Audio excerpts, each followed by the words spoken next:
At this time, it's my pleasure to introduce the governor of the great state of Texas, Governor Rick Perry.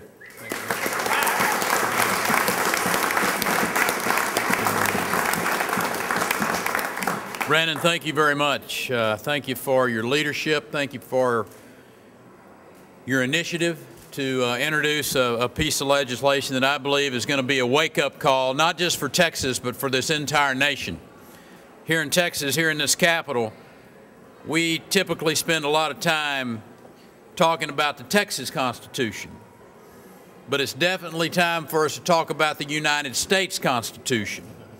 I'm here today to offer my unwavering support to this young man, to all of these members of the legislature who are standing behind me, and more importantly, millions of Texans just like yourself that are tired of Washington, D.C. trying to come down here and tell us how to run Texas.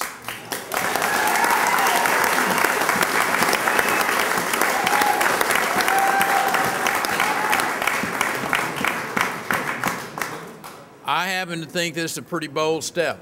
HCR is, as introduced by Representative Creighton, co-authored by Representative Guillen, is a bipartisan piece of legislation.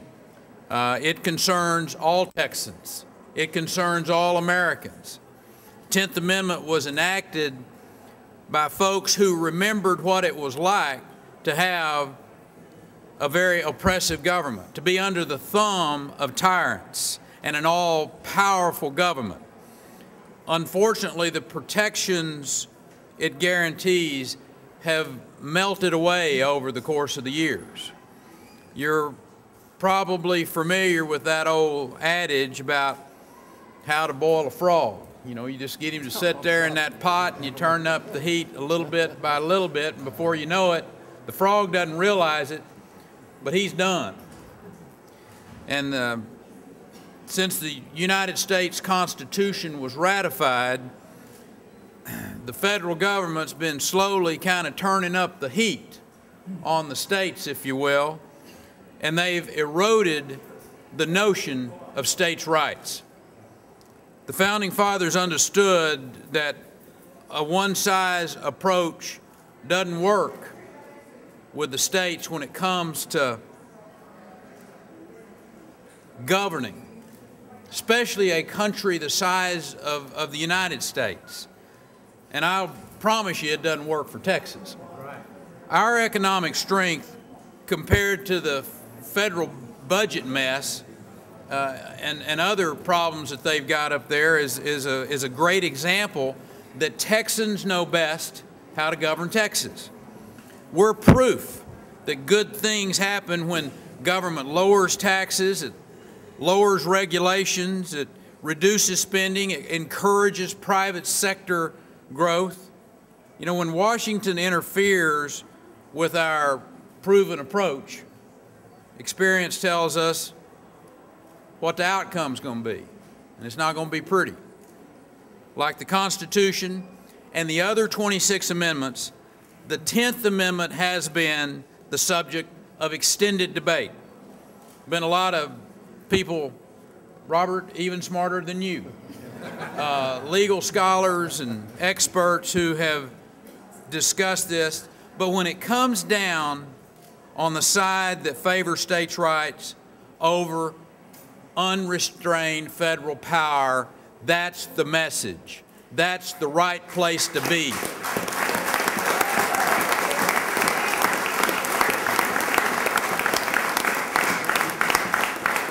I happen to believe that the Constitution does not empower the federal government to overrule state laws without restraint.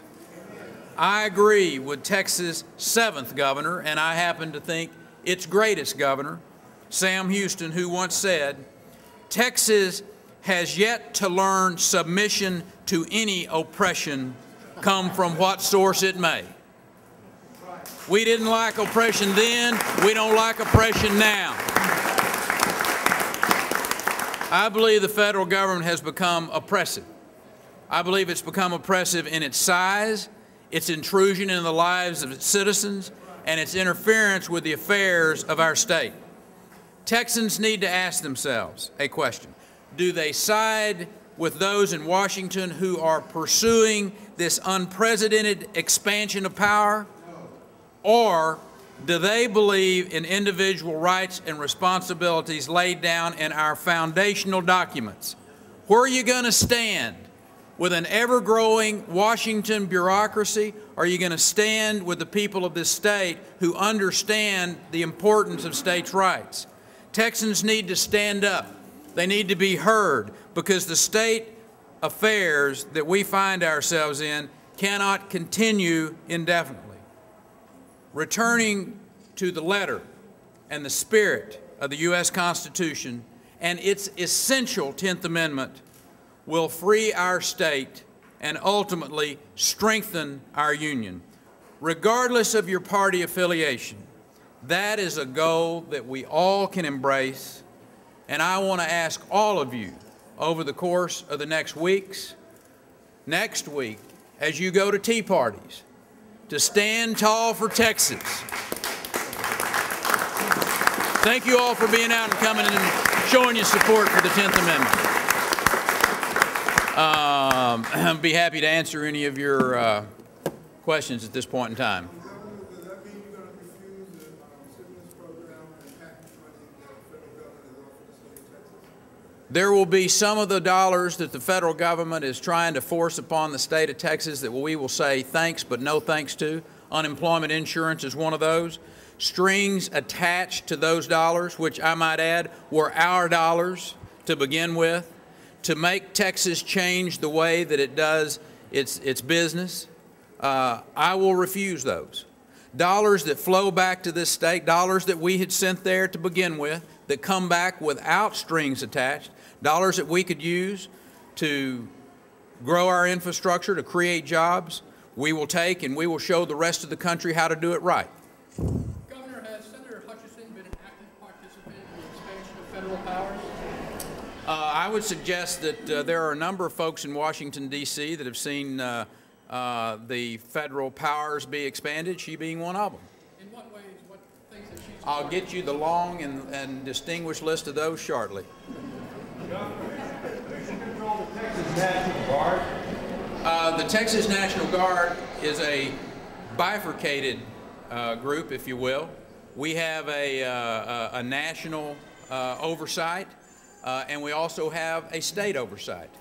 It has historically worked rather well in the state of Texas. For instance, when we have a national, or I should say a natural disaster, the governor of the state of Texas has the ability to call the Guard on duty, to send them to troubled places along, whether it's our coastal region or whether it's our border, which we have done. By and large, we think it's time to draw the line in the sand and tell Washington that no longer are we going to accept their oppressive hand in the state of Texas. That's what this press conference, that's what these Texans are standing up for, is there is a point in time where you stand up and say enough is enough, and I think Americans, and Texans especially, have reached that point. Yeah,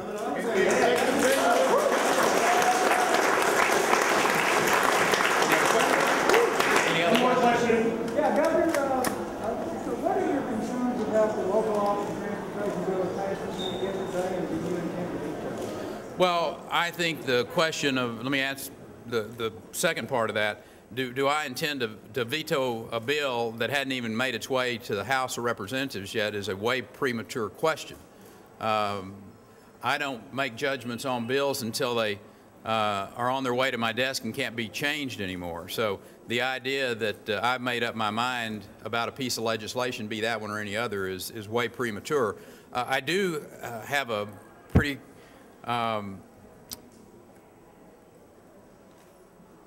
a track record that's consistent when it comes to taxes. I'm not a big fan of taxes. I think it's philosophically a difficult discussion to have with most Texans, that while you have a depressed economy, is the time to go put a greater burden on the the men and women of this state with a new tax. So philosophically, I've got some concerns about any piece of legislation that's creating new and expanded taxes, greater burden, if you will, on the citizens of the state, particularly the job creators of the state. So I would say that you can read between the lines pretty good on that. You know, got some concerns about it, but we're going to continue to work with the House members as it goes to the House and try to massage it and get it into a form that is either palatable or acceptable to the people of the state of Texas. Thank you all for coming out and being with us today. God bless you.